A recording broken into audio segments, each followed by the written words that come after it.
स्वागत है आप सभी को हमारे इस YouTube चैनल दीक्षा क्लासेस स्टडी में। तो आज की इस क्लास में हम बात करने वाले Bihar board class 12 Hindi chapter number 5, जिस चैप्टर का नाम है रोज़। और इस वीडियो में हम बात करेंगे रोज़ पाठ का पूरा सारांश। पूरा अच्छे तरीक़ा से इस पाठ को समझेंगे, पूरा हिंदी में, संपूर्ण हिंदी में समझाएंगे। आप लोगों को बस करना क्या है, ध्यान से वीडियो को देखना है। वीडियो थोड़ा सा लंबा होगा क्योंकि हम जो भी क्लास ले रहे हैं बहुत बेहतर क्लास ले रहे हैं। और इसलिए मैं कहता हूँ, खुद को मैं इसलिए बेहतर कहता हूँ क्योंकि अब तक मैं ऐसा क्लास यूट्यूब पर नहीं देखा हूँ कि अदर टीचर दे रहे। बस कहानी का पूरा मूलतः कोई मूल चीज़ होता है उसको बता देना, बात खत्म कर लेना।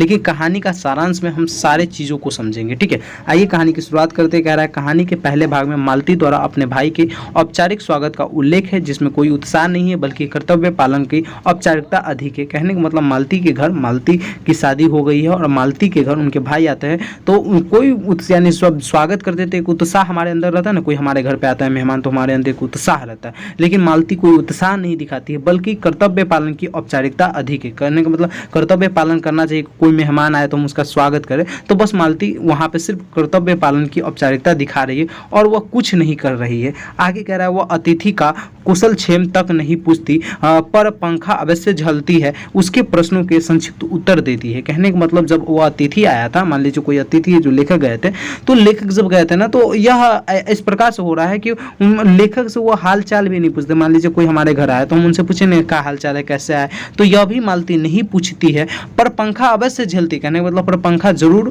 वह झलती क्योंकि वो उसका कर्तव्य है कि कोई अगर हमारे घर पे मेहमान आए तो वो गर्मा है या कुछ भी तो पंखा उसको झेलना चाहिए, यानी पंखा जरूर झुलाती है ताकि उसको गर्मी ना हो। उसके प्रश्नों का संक्षिप्त उत्तर भी देती है। वह जो प्रश्न करते हैं जो आए हुए हैं उनके घर पे, वह जो अतिथि जो आए हुए वो जो प्रश्न करते हैं उन प्रश्न का उत्तर भी देती है, परंतु वह उतना उत्साहित नहीं रहती। क्यों नहीं रहते, इस सब कुछ समझ में आएगा। ठीक है, कह रहा बचपन की बातूनी चंचल लड़की शादी के 2 वर्ष बाद इतनी बदल जाती है कि चुप रहने लगती है, उसका व्यक्तित्व बुझ सा गया है। कहने का मतलब लेखक कहते हैं कि बचपन की इतनी बातूनी, इतनी बात करने वाले लड़की, चंचल लड़की शादी के 2 वर्ष इतना बदल गई है। लेखक बता रहे हैं कि जब मैं उनके घर गया तो मेरा स्वागत इस प्रकार से हो रहा है कि वह एकदम से बदल गया है। इतना बोलने वाली लड़की, इतना चंचल लड़की, इतना झगड़ा करने वाली, सब कुछ करने वाली, लेकिन वह लड़की आज पूरी तरह से बदल चुका है। और उनके बात को यानी केवल अगर वो कोई पूछ भी रहा है सवाल तो उनके सवालों का जवाब देना, इससे अधिक नहीं बोलना।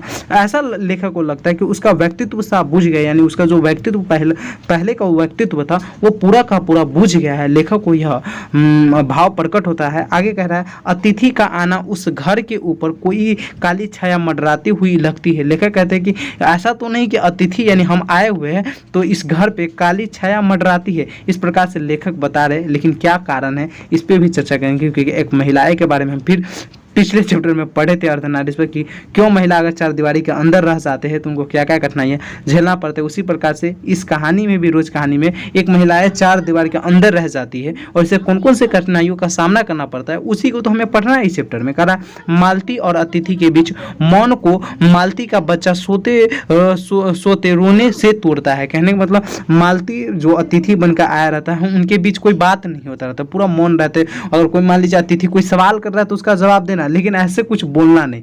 तो इस मौन को कौन तोड़ता है, तो मालती का एक जो बच्चा है प्यारा सा, वह जब सोए रहते तो सोने से वो रोने लगता है। तो रोने लगता है ना, तो इससे मालती बोलने लगती है और इससे क्या होता है, मौन टूटता है मालती का। कह रहा है वह बच्चा को संभालने के कर्तव्य का पालन करने के लिए दूसरे कमरे में चली जाती। बच्चा को संभालना किसी भी माँ का हक होता है, तो इस कर्तव्य को पूरा करने के लिए वह दूसरे कमरे में चली जाती है।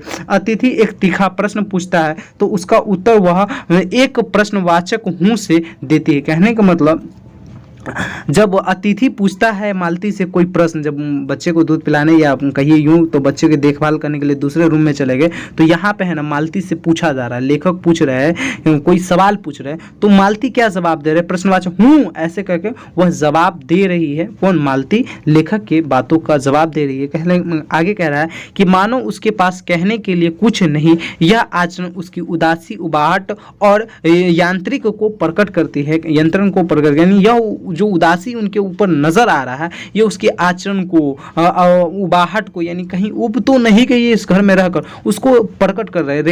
लेखक बता रहे हैं कि यार ये कैसे हो गया, इतना ज़्यादा बोलने वाले लड़की, इतना हमसे हमेशा लड़ने वाली, झगड़ने वाली, अब ये कैसे बदल गया। अगर कहानी को पूरा पढ़िएगा तो और बेहतर समझ में आता है। कह रहे 2 वर्ष के वैवाहिक जीवन के बाद नारी कितनी बदल जाती है वह कहानी के इस भाग में प्रकट होती है। कहने का मतलब 2 वर्ष के बाद नारी कितनी बदल जाती है यह कहानी के पहले भाग में प्रकट होता दिखाई देता है और लेखक यही चीज को बताता है। कह रहा कहानी की इस भाग में मालती कर्तव्य पालन की औपचारिकता पूरी करती है, प्रतीत होती है, पर यह कर्तव्य मान में कोई उत्साह नहीं जिससे उसके नीरस उदास यांत्रिक जीवन की ओर संकेत करती है। कहने का मतलब यानी बता रहे लेखक कि जो ये पहले यानी पहला विभाग पढ़ रहे हैं कहानी के पहले भाग में, कह रहे कि मालती अपने कर्तव्य को तो पालन करती है, अपने पूरी औपचारिकता को पूरी प्रतीत करती हुई नजर आती है, परंतु इस कर्तव्यवान में कोई उत्साह नहीं है, जिससे क्या होता है कि उसके नीरस उदास तथा यांत्रिक जीवन का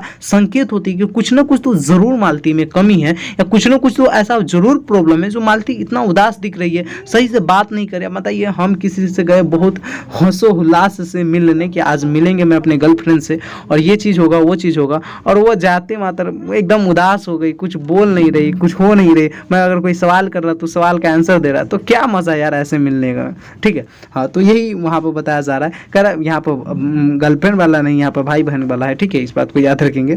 थोड़ा सा मैं दूसरे डायरेक्शन में चले गए थे। तो आइए आगे कह रहा है अतिथि से हुए उसके संवादों में भी एक उत्साहीनता और ठंडापन है। कहने के बाद अतिथि से हुए उसके संवाद में एक उत्साहीनता तो है ही, उत्साह यानी उत्साहीनता है, यानी उत्साह नहीं दिखा रहे हैं मालती जी, तथा ठंडापन भी, यानी अच्छे तरीका से बात नहीं कर रहे। ये लेखक बता रहे हैं। अतिथि के रूप में कौन गए थे, तो लेखक ही गए थे ना। उसका व्यवहार उसकी द्वंद्वग्रस्त मनोदोष का सूचक है। कहने का मतलब उसका व्यवहार उसकी द्वंद्वग्रस्त मनोदोष का सूचक है, यानी उसका व्यवहार जो है वह द्वंद्वग्रस्त, किसी न किसी कारण से उनका द्वंद्वग्रस्त हो चुका है, इसलिए वह इस प्रकार से कर रहे। हालांकि मालती इतने अच्छे लड़की थी जो बचपन में बहुत अच्छे से लेखक के साथ खेलना कूदना सब कुछ करती थी, लेकिन अब क्या हो गया, लेखक ये सारी चीज बता रहे हैं। ठीक है, कह रहा इस प्रकार कहानीकार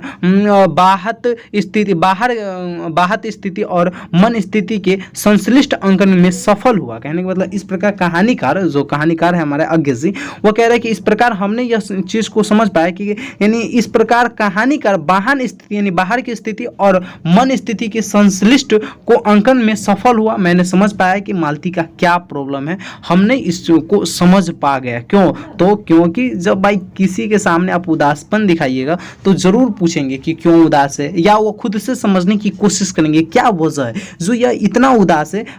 यह जो लड़की थी काफी ज्यादा बोलने वाली थी। मान लो कोई लड़की है ऐसा, भगवान न करे किसी के साथ ऐसा हो, अल्लाह ना करे किसी लड़की के साथ ऐसा हो, मान लीजिए वो बहुत बोलने वाली, बहुत चंचल है, बहुत अच्छे तरीके से बात करती है, सबसे मिलती है, सबसे झगड़े करती है, खेलती है, सब कुछ करती है, और लेकिन वो उस लड़की का कहीं ऐसे घर में शादी हो जा रहा है, ऐसे घराना में शादी हो रहा है जिसमें उसकी हर एक बुलाहट पे रोक लगा दिया जाए, हर एक चीज़ पे रोक लगा दी जाती है, कभी कभी दहेज के चक्कर में, तो कभी कभी कुछ अदर प्रॉब्लम के कारण से, तो वो लड़की कैसे जीवन जी पाएगी वही लेखक को समझ में आता है, तो वो बता रहे हैं। ठीक है, आगे देखिए क्या होता है। कह रहा रोज कहानी के दूसरे भाग में मालती का अंतर द्वंद्वग्रस्त मानसिक स्थिति, बीते बचपन की स्मृतियों में खोने से एक असंज्ञा की स्थिति, शारीरिक जड़ता और थकान का कुशल अंकन हुआ। कहने का मतलब कहानी के दूसरे भाग में यानी लेखक को, हमारे जो अज्ञ जी हैं, उनको यह समझ में आता है कि जो हमारे ये मालती है इनका अंतर द्वंद्वग्रस्त हो चुका है, मानसिक स्थिति खराब हो चुकी है,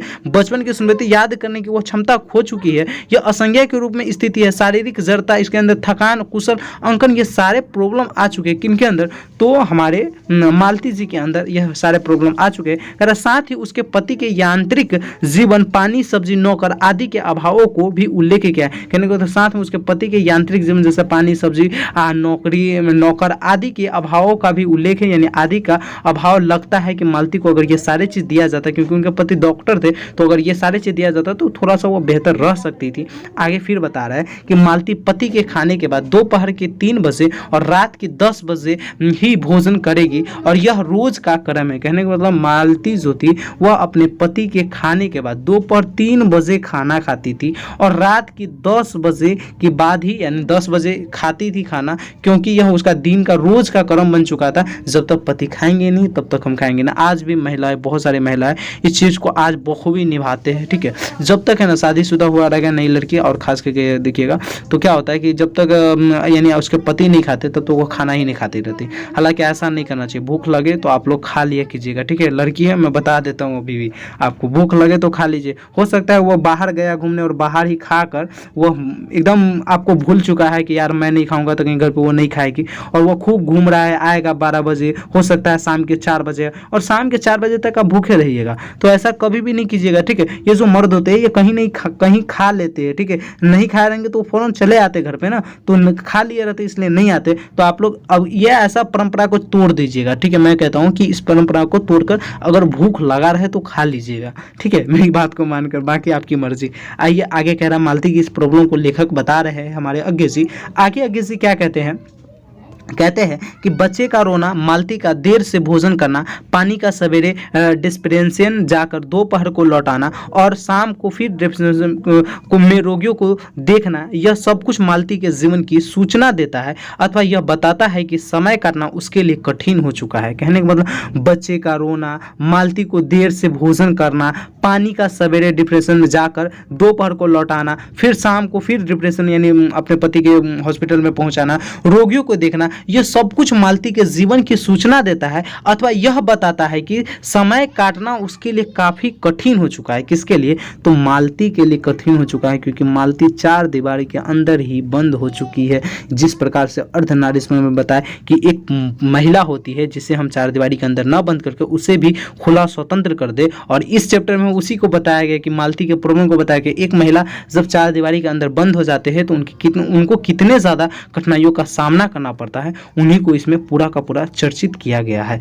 आगे देखिए कह रहा है, इस भाग में मालती महेश्वर अतिथि के बहुत कम क्रियाकलापों और अत्यंत संक्षिप्त संवादों अंकन से प्राप्तों की बदलती मानसिक स्थितियों को प्रस्तुत किया गया है। यानी इस पाठ में बहुत कम महेश्वर के बारे में बताया गया, जो हमारे मालती के पति थे, इनके बारे में बहुत कम बताया गया, लेकिन पूरा का पूरा मालती के प्रॉब्लमों पर यह कहानी को पूरा का पूरा उतारा गया है। आगे कह रहा है, जिससे यही लगती है कि लेखक का ध्यान बाह्य दृश्य के बजाय अंतर्दृश्य पर अधिक थी। यही बात बता रहे थे अभी कि लेखक का जो महेश्वर था यानी मालती के पति, उस पे भी नहीं, उससे ज्यादा कई अधिक किस पे था, तो हमारे मालती जी पे था। और मालती जी पे क्यों ध्यान था कि जिससे यह लगती है कि लेखक का ध्यान बाह्य दृष्टि के बजाय अंतर्दृश्य यानी घर में उनका अधिक ध्यान था, ताकि पूरा का पूरा प्रॉब्लम को समझ पाए मालती को क्या आज प्रॉब्लम हो रहा है। बताइए, एक दोस्त की तरह मान लीजिए किसी के साथ आप रह रहे हैं और वह दोस्त की शादी हो गई, उस लड़की की शादी हो गया, वह जिस घर में गई है बहुत परेशान है, हमेशा बिजी रहती है, सही से आप उससे बात नहीं करते। जब आप जाते हैं तो आप केवल सवाल जब पूछते हो सवाल को जवाब देते, सही ढंग से वो भी सवाल का जवाब नहीं देते। जब आप जाते हैं तो वो उत्साह नहीं दिखाते। जिस प्रकार से बचपन में अगर आप उसके साथ खेलने नहीं जाते थे तो वो रोने लगती थी, और जब आप खेलने जाते थे तो वो हंसने लगती थी। अब वो उत्साह नहीं दिखा रहा है, तो लेखक काफी ज्यादा परेशान हो रहे हैं और उसके बाह्य दृश्य को जानने के बजाय सबसे ज्यादा अंतर्दृश्य को जानना अधिक पसंद कर रहे हैं लेखक, क्योंकि वो जान पाए। लेखक क्या चाह रहा है कि हम मालती के मेन प्रॉब्लम को समझ पाए, वो क्या प्रॉब्लम है जो आज वो इतना उदास है। आगे देखिए फिर क्या कह रहा है, कह रहे कहानी के तीसरे भाग में महेश्वर की यांत्रिक दिनचर्या, अस्पताल के एक जैसे ढर्रे रोगियों की टांग काटना या उसके मारने के नित्य चिकित्सा कर्म का पता चलता है, पर अज्ञ ध्यान मालती के जीवन संघर्ष के चित्रित करने पर केंद्रित है। कहने का मतलब कहानी के तीसरे भाग में हमें यह मालूम चलता है कि महेश्वर की यांत्रिक दिनचर्या, जो यांत्रिक उनका दिनचर्या है, अस्पताल में एक जैसे ठर्रे रोगियों के टांग काटना या उसके मरने के नित्य की चिकित्सा कर्म का पता चलाना, यानी वो मालती के पति तो डॉक्टर है, तो इस प्रकार का वो कार्य करते हैं। तो कहते हैं कि लेखक यह भी बता रहे कि पर अज्ञ का ध्यान मालती के जीवन संघर्ष के चित्रित करने पर केंद्रित है। यानी महेश्वर पर नहीं है अज्ञ जी का पूरा ध्यान। अज्ञ जी का ध्यान कहाँ है? तो मालती पे है। मालती पे इसलिए क्योंकि उसके जीवन में काफी भाई उनके साथ वो रहे हुए हैं, तो भाई उनको तो अब समझ में आ रहा है कि मेरी जो दोस्त थी, यानी इसको इतना ज्यादा प्रॉब्लम हो रहा है, ये कैसा लाइफ जी रहा रहा है तो बहुत ज़्यादा प्रॉब्लम हो रहा है। तो महेश्वर पे उनका ध्यान नहीं है, सबसे ज़्यादा उनका ध्यान किस पे है, तो मालती के जीवन पे है, मालती के संघर्ष पे उन्होंने यह चित्रित किया है। बताया जा रहा है कि मालती को क्या क्या प्रॉब्लम हो रहा है। आगे देखिए फिर कह रहा है कि महेश्वर और अतिथि बाहर पलंग पर बैठाकर गपशप करते रहे और चांदनी रात का आनंद लेते रहे, पर मालती घर के अंदर बर्तन मांजती रही क्योंकि यही उसकी नियमित थी। कहने का मतलब महेश्वर और अतिथि यानी हमारे जो लेखक थे वो पलंग पे बैठकर गपशप कर रहे हैं, लेकिन चांदनी रात का आनंद ले रहे हैं, पर मालती घर के अंदर बर्तन मांज रही है। जो लेखक बता रहे वो, क्योंकि उनका ध्यान तो उधर, भले ही महेश्वर से बात कर रहे हैं लेकिन उनका ध्यान किधर है, तो उनका ध्यान मालती को उधर है। तो बता रहे लेखक कि मालती घर के अंदर बर्तन मांज रही है क्योंकि यही उसकी नियमित है, यानी क्योंकि यही उसकी नियमित है, यानी हर दिन का काम उसका यही है कि घर का बर्तन मांजना, साफ करना। बच्चे का बार बार पलंग से नीचे गिर पड़ना और उस पर मालती की चिड़चिड़ा प्रतिक्रिया, मानो पूछती है वह बच्चे को संभाल ले या बर्तन मले। कहने का मतलब बच्चे को बार बार पलंग से नीचे गिर पड़ना और उस पर मालती की चिड़चिड़ा प्रतिक्रिया, यानी इतना गुस्सा कर बोलती है कि बर्तन मांजे या बच्चों को संभाल। भाई कोई भी महिला है कितना परेशान होगा। देखिए मैं लड़कों से भी कहूँगा और सारे लड़कियों से भी कहूँगा, जब भी अगर शादी के बंधन में बनिए ना तो हमेशा एक कार्य को कीजिएगा, ठीक है। वो कहते हैं ना कि बीवी का गुलाम, तो बीवी का गुलाम नहीं होता, ठीक है। अगर कोई ऐसा कार्य है जिस कार्य को अगर आप भी करते हैं और आपकी पत्नी भी करती है तो वो काम क्या होगा, बच जाएगा, आसान हो जाएगा। तो ऐसा किया कीजिए, ऐसा नहीं कि यार वो महिला का काम है तो महिला ही करेगी, हम नहीं करेंगे, तो ऐसा नहीं करना चाहिए, ठीक है। क्योंकि काम है तो काम बढ़ कर कीजिए, बढ़िया आएगा, तो ये करना चाहिए, ठीक है। करा यह काम नारी की ही क्यों है, क्यों करना पड़ता है, क्या यही उसकी नियमित है। महिला जो हमारे मालती है वो खूब गुस्सा में बोल रही है कि यह सारा काम, यानी घर के बर्तन मांजना, सब कुछ करना, बच्चे को पालना, ये सारा काम क्यों नारियों को ही क्यों करना पड़ता है, क्या यही उसकी नियमित है, यानी क्या वही इसकी दिनचर्या, हर दिन वही करेगी और कोई नहीं कर सकता। मालती अपने अंदर से सवाल कर रही है। आगे कह रहा है इस अचानक प्रकट होने वाली जीवन इच्छा के बावजूद कहानी का मुख्य स्वर चुनौती के बजाय समझौते का और मालती की सहनशीलता का है। कहने का मतलब इस अचानक प्रकट होने वाली जीवन इच्छा, यानी जीवन का इच्छा कर रहा है कि क्या ये ऐसा होना चाहिए, तो उसके बाद ये बताने की कोशिश क्या कर रहा है लेखक, इस बात को समझिएगा फिर से। कह रहा है इस अचानक प्रकट होने वाली जीवन इच्छा के बावजूद कहानी का मुख्य स्वर चुनौतियों के बजाय, यानी हम यह नहीं बताना चाह रहे कि कौन है जो मालती इतना ज़्यादा चुनौती कर रहा है, उनके बजाय हम यह बताना चाहते हैं, लेखक बता रहे हैं कि समझौते और मालती की सहनशीलता, यानी समझौता किस प्रकार से मालती कर रहे हैं। आप बताइए, समझौता कर रहे हैं ना, कोई काम बता रहे कि यह महिला भी कर सकती थी, यह पुरुष भी कर सकती थी, लेकिन फिर भी क्या है, महिलाएं खुद, यानी मालती खुद अकेले करती है, तो क्या कर रहे, वो खुद में समझौता कर रही और मालती की सहनशीलता को दर्शाती है, यानी मालती कितना ज़्यादा सहन कर रहे हो उन सारी चीज़ों को, उनको दर्शाता है। कहता है आगे कि इससे नारी जीवन का विषय स्थितियों का कुशल अंकन हुआ है। और आगे कह रहा है बच्चे की चोट भी मासूम बात है क्योंकि पर रोज इन चोटों को सहती है कौन, तो महिला। बच्चे की चोट तो मामूली सी बात है, बताया जा रहा है लेखक द्वारा। कहानी की ध्वनि कहानी में निरंतर गुजरती रहती है, कहानी की ध्वनि कहानी में निरंतर यह चीज गुजरती रहती है, बताते रहते हैं। आगे कह रहा है कहानी का अंत 11 बजने की घंटा ध्वनि से होता है, यानी कहानी का अंत जो है 11 बजने की घंटा ध्वनि से होता है। और तब मालती करुण स्वर से कहती है 11 बज गया। बच्चा उसका घंटा गिनना उसके जीवन का निराशा और करुण स्थिति केंद्रित को प्रकट करता है। कहने का मतलब कहानी का अंत बता रहा है कि कहानी का अंत इस प्रकार से होता है कि मालती बोलती है कि 11 बज गया, और इस प्रकार से कह रहा है तब मालती करुण स्वर में, बहुत अच्छे स्वर मिलती है, 11 बज गया। उसका घंटा गिनना उसके जीवन का निराशा और करुण स्थिति केंद्रित को प्रकट करती है, यानी उसके घंटा गिनना, अगर हम किसी भी चीज़ को घर में रह कर घंटा गिन रहे कि 10 बजा, 11 बजा, 12 बजा, 6 बजा, 3 बजा, 4 बजा, इसका मतलब क्या, हमारे जीवन में यानी उस महिला के जीवन में काफ़ी ज़्यादा निराशा है तथा करुण स्थिति केंद्रित को प्रकट करती है कि वह क्या चीज़ को सहन कर उस घर में अपने जीवन को व्यतीत उम्मीद कर रही है। आगे कह रहे हैं कि कहानी एक रोचक मोड़ पर वहां पहुंचती है जहां महेश्वर अपनी पत्नी को आम धोकर लाने का आदेश देता है। कह रहा है कहानी एक रोचक मोड़ वहां पर लेता है जब महेश्वर अपनी पत्नी यानी मालती को कहती है कि आम धोकर लाइए, अभी आम का मौसम भी है, आम धोकर लाने को। आगे देखिए क्या हो रहा है, कह रहा है आम के एक अखबार के टुकड़े में लिपटे हैं, यानी आम एक अखबार के टुकड़े में लिपटे। जब वो अखबार का टुकड़ा देखती है तो उसे पढ़ने में तल्लीन हो जाती है, यानी पढ़ने में इतना ज्यादा उसको मन करता है कि काश इसको पढ़ते, हम समझते तल्लीन हो गए एकदम, उनको मन इतना लगने लगा कि हम काश इस जो अखबार है, कोई भी वो अखबार हो, पुराना अखबार भी रहता है ना हमारे पास, तो कभी कभी उसमें ऐसा चित्र रहता है या ऐसा चीज लिखा रहता है जिसको पढ़ने का उत्साह हमारे अंदर आता है, वही उत्साह मालती के अंदर भी आता है। परंतु क्या होता है, आगे देखिए कह रहा है उसके घर में अखबार का भी अभाव है, यानी तलीन हो रही है लेकिन उसके घर में क्या है, अखबार का भी अभाव है। वह अखबार के लिए भी तरसती है, कौन, तो मालती अखबार के लिए भी तरसती है, इसलिए अखबार का टुकड़ा हाथ में आने पर वह उसे पढ़ने में तलीन हो जाती है, बहुत बेहतर तरीका से लगी रहती है उस अखबार के, क्योंकि उसके घर में अखबार भी नहीं है। अखबार थोड़ा सा पढ़कर यानी देश दुनिया की बात को जाने, बाहर की बातों को जाने। आगे देखिए इसी बात को बताया भी गया है, आगे कह रहा है यह इस बात का सूचक है कि अपनी सीमित दुनिया से बाहर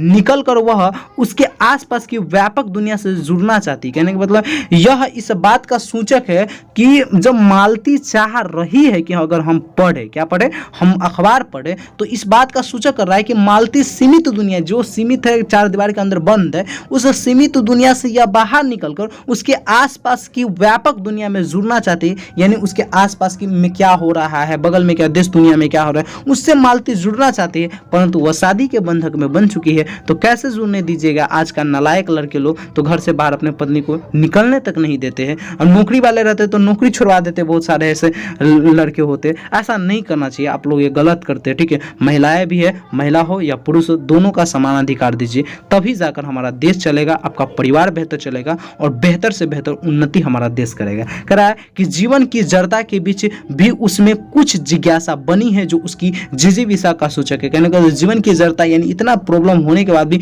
उसमें कुछ ऐसा चीज बना हुआ है जो उसके जिजीविषा का सूचक है, यानी जीने का सूचक। वो चाह रही है कि अब जिए, और भाई कौन लड़की नहीं चाहता है जीना, लेकिन वो जी तो रही है लेकिन उतना बेहतर नहीं जी पा रही है क्योंकि वह चार दीवारी के अंदर बंद है, उसका शादी हो चुकी है और उसके साथ काफी ज्यादा प्रॉब्लम हो रहा है। इसमें सारा प्रॉब्लम के पे चर्चा किया जा रहा है, जिस प्रकार से अर्धनारीश्वर में बताया महिलाओं और नारी को यानी एकदम समान अधिकार देना चाहिए, लेकिन यहाँ पर देख लीजिए समान अधिकार कैसे नहीं दिया जाता है, कैसे महिलाएं एक घर के अंदर बंद रहकर कितना ज़्यादा प्रॉब्लमों का सामना करती है, उसे हमारे अज्ञ जी बता रहे हैं अपने बातों में। बहुत मज़ेदार कहानी है। कह रहा है मालती की जिजीविषा के लक्षण कहानी के यदा कदा प्रकट होती है, यानी मालती की जिजीविषा यानी जीने की जो कारण होना चाहिए या जिजीविषा होना चाहिए, वह कहानी में यदा कदा प्रकट होती है, यानी यदा कदा मतलब होते हैं कभी कभी प्रकट होते हैं, पर कहानी का मुख्य स्वर चुनौती का नहीं, पर कहानी का मुख्य स्वर चुनौती का नहीं, बार बार लेखक बता रहे कि पर कहानी का मुख्य स्वर चुनौती का नहीं, यानी हम मालती की चुनौती को नहीं बता रहे बल्कि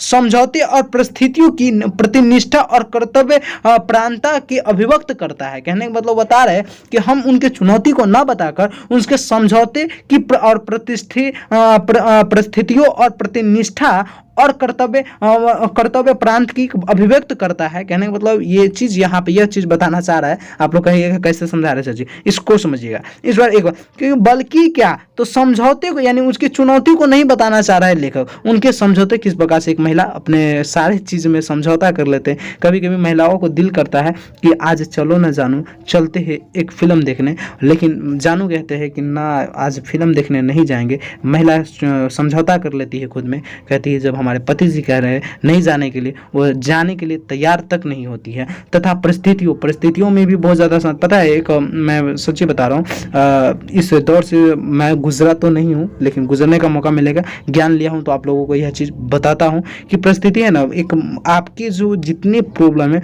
उस प्रॉब्लम को शादी जब भी आपका हो जाएगा तो कौन समझेगा, तो एक आपका जो कहिए वाइफ कहिए, ठीक है, वही समझ सकती है। उसके अलावा कोई भी आपके प्रॉब्लम को उतने बेहतर से नहीं समझ सकती जितने बेहतर से आपके हर एक प्रॉब्लम को वाइफ समझती है, ठीक है। प्रतिनिष्ठा तथा कर्तव्य प्रांत, यानी वो अपने कर्तव्य को भी हमेशा निभाने की कोशिश करती है। एक महिला अपने कर्तव्य को हमेशा निभाने की कोशिश करती है, तो चाहिए हमें भी उनको अच्छा सा प्यार दे ताकि वह अपने जीवन में बेहतर से बेहतर उन्नति करे और हमें भी उन्नति के रास्ते पे ले जाए। आगे देखिए कह रहा है, वह भी परंपरागत सोच की शिकार है, जो उसमें विश्वास करती है यह उसके लिए जीवन का सच है। कहने को तो वह भी परंपरागत सोच का शिकार है, परंपरागत सोच है कि हमें इस प्रकार से करना चाहिए महिला और पुरुष के साथ, तो वह भी भाई इसी का शिकार बना हुआ है। वो कहता नहीं परंपरागत कह रहा है तो हमें उसका करना पड़ेगा। इसमें विश्वास करती है, इसमें परंपरागत चीज़ों में विश्वास करते हैं और परंपरागत चीज़ में विश्वास भी करना चाहिए, ठीक है। मेरा मानना ऐसा है, हालांकि ऐसा नहीं कि इतना विश्वास कर ले कि हम महिलाओं और पुरुष में विभेद करें, ठीक है,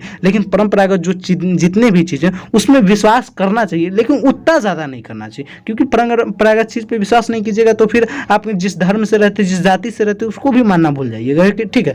तो परंपरागत चीज़ों पे विश्वास करना चाहिए, लेकिन उतना ज़्यादा नहीं करना चाहिए जो आपके लिए घातक साबित हो जाए। तो यहाँ पर उसी के बारे में बताया जा रहा है।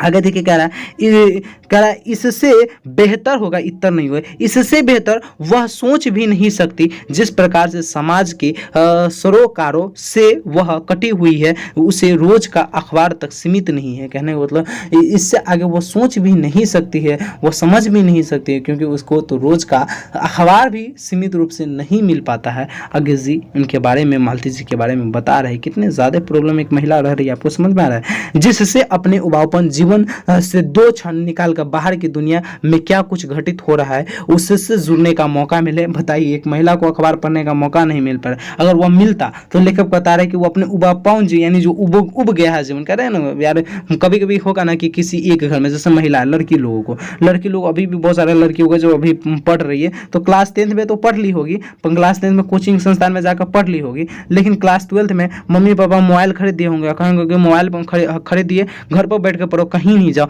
तो मान लो वो उब जाएगी, तो उसे घूमने का मौका मिलना चाहिए कम से कम। ऐसा तुम लोगों के पास तो मोबाइल मिला हुआ है, शुक्र मनाओ, पहले तो मोबाइल नहीं मिलता था तो लड़कियों का क्या हाल होता था। तो ये उब जाना, तो यहीं पे बता रहा है कि मालती को कम से कम अगर अखबार पढ़ने का भी मौका मिलता तो वह बाहर की दुनिया से उबते थोड़ा सा और निकलते और दुनिया में, बाहर की दुनिया में क्या हो रहा है, क्या चीज़ घटित हो रहा है, उसके बारे में वह जानकारी ले पाते, मौका मिल सके, इसी को लेखक जी बता रहे हैं। आगे देखिए और भी चीज़ को बताया गया है, जो हमारा लास्ट पॉइंट है, कह रहा है इसी स्थिति में एक आम महिला से अपने अस्तित्व के प्रति चिंतित होकर सोचते हैं उसके लिए संघर्ष करने अथवा उबाऊ जीवन से उबरने हेतु जीवन में कुछ परिवर्तन लाने की उम्मीद ही नहीं बचती। कहने का मतलब ऐसी स्थिति में एक आम महिला से अपने अस्तित्व के प्रति चिंतित होकर सोचते और उसके लिए संघर्ष करने अथवा उबाऊ जीवन से उबरने हेतु जीवन में कुछ परिवर्तन लाने की उम्मीद ही नहीं होती। और उम्मीद ही नहीं बचे, जीवन में क्या परिवर्तन आएगा जब महिलाओं को आप इतना ज़्यादा सब कुछ के चार दीवारी के अंदर बांध दीजिएगा, उनसे इतना सारे काम करवाइएगा, सब कुछ करवाइएगा, तो एक महिला के पास कुछ मिलेगा तब ना आपको जीवन में आगे बढ़ाने के लिए वह प्रेरित करेगा या कुछ भी करेगा, ठीक है। तो कहा जाता है ना कि एक चीज़ सुने होंगे कि हर लड़के के पीछे, यानी हर एक सक्सेस इंसान के पीछे एक लड़की का हाथ होता है, एक गर्लफ्रेंड का हाथ होता है, एक पत्नी का हाथ होता है। तो ये बात सही है, कुछ हद तक तो सही है, मैं भी मानता हूँ ऐसा कि अगर लड़की अच्छा मिल जाए तो आपको सक्सेस दिला सकती है, वही अगर उसी में कोई लड़की ऐसा मिल जाए जो आपको बर्बाद भी कर सकती है। तो अगर ऐसा में पढ़ना है तो पढ़िए, लेकिन ठीक है बच के पढ़िएगा, ठीक है, सब उतना अच्छा नहीं होता है, ठीक है, लेकिन हाँ एक अच्छी मिल जाए तो बहुत, तब तो ज़िंदगी ही संवर जाए। तो ये चीज़ होता है, ठीक है। बाकी ये क्लास आपका ख़त्म हो गया और फिर मिलते हैं हम अगले क्लास में। आपको मैंने पूरी अच्छी तरीक़ा से बता दिया कि एक महिला जो मालती थी वह अपने घर में रहकर किस प्रकार से उब चुकी थी। लेखक गए, लेखक के सवालों का जवाब भी बेहतर तरीक़ा से वो नहीं दे रही है, क्योंकि वो उब चुकी है और इतनी उब चुकी है कि बच्चे के पालन से लेकर अपने पति के हर एक काम में वो हमेशा व्यस्त रहती है। तो जब व्यस्त रहेगी तो उब जाएगी और उबेगी तो वो अपने जीवन को बेहतर नहीं जी सकती है, और वो अपने परिवार को भी बेहतर नहीं कर सकते हैं। इन्हीं पे लगभग हमने इस कहानी में चर्चा किया। तो क्लास बहुत इंपॉर्टेंट था, अगर नहीं समझ में आया तो 2 से 3 बार इस वीडियो को देखेंगे और अपने, अगर आपके पास बुक है तो बुक में चैप्टर को अच्छे से जाकर पढ़ भी लेंगे ताकि आपको पूरा चीज़ समझ में आए। बाकी अगर आपको आपको इस सारी चीज़ों का PDF चाहिए तो आप हमसे PDF भी ले सकते हैं। PDF आपको 499 रुपये का कोर्स अभी ओनली 249 रुपये में दिए गए नंबर पे अब जब भी वीडियो देखने के बाद मैसेज कीजिएगा तो आपको सारी चीज़ का PDF क्लास 12 का हिंदी, इंग्लिश या साइंस हो या आर्ट्स हो या कॉमर्स हो, सारी चीज़ों का आपको PDF मिल जाएगा। ठीक है, तो फिर मिलते हैं अगले क्लास में। जब तक के लिए जय हिंद, जय भारत। जहाँ रहिए स्वस्थ रहिए, बिंदास रहिए और मुस्कुराते रहिए, खुशियाँ बांटिए, क्योंकि जब भी खुशियाँ बांटिएगा तभी आपको भी खुशियाँ मिलेगा। Thank you so much. फिर मिलते हैं अगले क्लास में। जय हिंद, जय भारत।